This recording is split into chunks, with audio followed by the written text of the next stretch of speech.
Bonjour à tous et bienvenue dans ce nouveau rendez-vous des investisseurs. Notre invité aujourd'hui, c'est Mathieu Louvet. Bonjour Mathieu. Bonjour Claire. Conseiller en investissement et fondateur du site s'investir.fr. Avec vous, on va tout savoir aujourd'hui sur le portefeuille 60-40. Alors 60 pour 60% d'actions et 40 pour 40% d'obligations. Et justement, avant d'entrer dans le vif du sujet, je voulais qu'on aborde avec vous ces obligations. Pourquoi est-ce qu'elles reviennent actuellement sur le devant de la scène? Alors on a les obligations effectivement qui reviennent sur le devant de la scène parce que sur les 10 dernières années, on avait des obligations qui étaient à des taux nuls, voire négatifs sur la zone euro. Et donc ça n'avait pas de sens pour un investisseur de garder des obligations, de porter jusqu'à échéance des obligations à des taux négatifs. On avait une certaine anomalie ici de marché puisque un taux d'intérêt normalement c'est fait pour exprimer le risque qu'on prend sur le futur. Et des taux d'intérêt négatifs, ça signifiait globalement que le futur était moins risqué que le présent. Donc là, aujourd'hui, on a un contexte qui est redevenu un petit peu plus normal, entre guillemets, avec des taux donc, qui ont augmenté suite à l'inflation et aux décisions des banques centrales. Et donc, on a la combinaison aujourd'hui de deux facteurs sur les obligations. Premièrement, donc, les taux qui ont augmenté font qu'aujourd'hui, le rendement des obligations peut être intéressant pour un investisseur. Donc, c'est pour ça aussi qu'elles reviennent sur le devant de la scène. Et deuxièmement aussi, on a le fait que la santé financière des entreprises est plutôt correcte encore malgré la croissance faible. Et du coup, pour un investisseur obligataire, eh bien, il n'a pas besoin finalement d'un contexte économique en forte croissance et d'une ébullition au niveau de l'économie pour eh bien, avoir des investissements en obligations intéressants. Et donc, la combinaison de ces deux facteurs fait qu'aujourd'hui, on a une fenêtre de tir sur les obligations. Alors, les obligations qui étaient un petit peu endormies, elles reviennent donc en vogue et avec elles, ce portefeuille 60-40. Exactement, donc le portefeuille 60-40, c'est un modèle d'allocation sur deux actifs, donc 60% d'actions et 40% d'obligations. Ça reste un modèle, c'est-à-dire qu'après on peut très bien l'ajuster en fonction de son contexte à soi, de sa situation personnelle. On peut avoir un portefeuille 70-30, 80-20, ou même à l'inverse, un portefeuille 40% actions, 60% obligations. Et donc effectivement, il revient un peu sur le devant de la scène avec une année 2022 qui avait été qui a été très compliquée pour ce portefeuille-là, qui a perdu autour de 13% en une année, alors qu'on s'attend, avec un portefeuille bien diversifié actions, obligations, on s'attend normalement à ce que les obligations amènent une décorrélation et amène un petit peu une protection lorsque les actions chutent. Et ce n'est pas ce qu'on a vu en 2022, on a vu les actions et les obligations chuter et être assez corrélées. Oui, ajouter en fait des obligations dans son portefeuille, ça permet peut-être aussi un petit peu de se protéger contre cette volatilité des actions. Exactement, donc dans le portefeuille 60-40, on a vraiment la partie 60% actions qui va être dynamique et on va chercher la performance sur le long terme. On sait que la classe d'actifs actions, c'est la classe d'actifs la plus performante sur le long terme. Et avec la partie obligations, on va chercher plus une forme de sécurisation de capital. On va chercher aussi une forme de rémunération puisqu'on va toucher des coupons de manière régulière. Et on va aussi chercher du coup une baisse de la volatilité de notre portefeuille. Et ça peut être super intéressant pour des investisseurs qui veulent abaisser leurs risques, des investisseurs qui ont un horizon de placement peut-être un peu moins long terme, des investisseurs aussi qui peuvent être plus jeunes mais qui psychologiquement trouvent que c'est dur d'avoir un portefeuille 100% en actions par exemple et de voir, on le sait historiquement, on sait que les grosses chutes de marché, on peut voir moins 50% sur son portefeuille. Et donc mélanger comme ça deux classes d'actifs, ça permet de baisser le risque, ça permet de baisser la volatilité et ça permet aussi de se rassurer. Alors justement, à qui ça va s'adresser ce type de portefeuille? À qui ça peut correspondre? Alors pour la partie obligataire, on a deux grandes catégories d'obligations.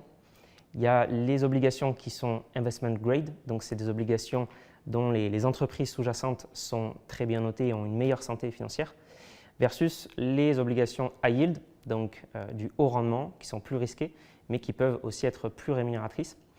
Et donc, en fonction de son profil, finalement, on peut venir piocher là où on a besoin. Donc, pour les personnes qui sont peut-être un peu plus défensives, ils peuvent aller chercher de l'investment grade dans leur partie 40% d'obligations. Alors, il faut quand même noter aujourd'hui que le rendement à échéance sur la partie investment grade en Europe est à 4,4%. Donc, il faut quand même le comparer à des placements sans risque, comme le livret A par exemple, qui est à 3% mais défiscalisé. 4%, 4,4% fiscalisé forcément Si on enlève, imaginons la flat tax, ça amoindrit le rendement. Donc il faut quand même faire ce calcul et cet arbitrage. Et puis ensuite, pour ceux qui veulent aller chercher plus de risques, plus de rémunération, pour les profils peut-être un peu plus offensifs aussi, on a la partie high yield, où là aujourd'hui, le rendement à maturité sur ces obligations est autour de 7,5%. Donc on peut vraiment aller chercher de la performance en allant chercher évidemment du risque, mais on peut aller chercher de la performance sur ce segment-là.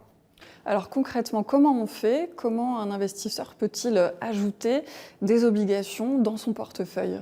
Alors l'investisseur, il a plusieurs options. Soit il va créer lui-même son portefeuille obligataire. Donc là, il aura besoin d'un courtier. Donc on va généralement prendre comme enveloppe fiscale le compte titre. C'est là où on aura le plus d'options. Et on a des courtiers aujourd'hui qui nous permettent d'acheter des obligations. Trade Republic, par exemple, a lancé récemment le fait de pouvoir investir sur des fractions d'obligations. Donc ça rend les obligations accessibles alors que normalement, quand même, le segment obligataire, c'est un segment qui est plus réservé pour les professionnels plutôt que les particuliers. Et donc on a d'autres options qui sont aussi acheter des fonds obligataires. Donc ça peut être des fonds obligataires evergreen, c'est-à-dire qu'il n'y a pas de date limite et ils vont faire un roulement d'obligations. Ça peut être des fonds datés à échéance aussi. Donc c'est acheter un fonds et puis il a une date précise de maturité, par exemple 2028.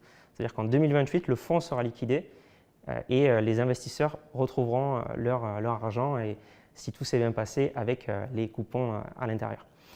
Et puis on peut aussi acheter des ETF qui peuvent être donc des ETF soit avec une date à maturité, soit non. Voilà, donc il a plusieurs cordes à son arc s'il veut constituer un portefeuille obligataire aujourd'hui, l'investisseur. Alors vous l'avez déjà un petit peu évoqué, quel rendement on peut espérer avec un portefeuille 60-40?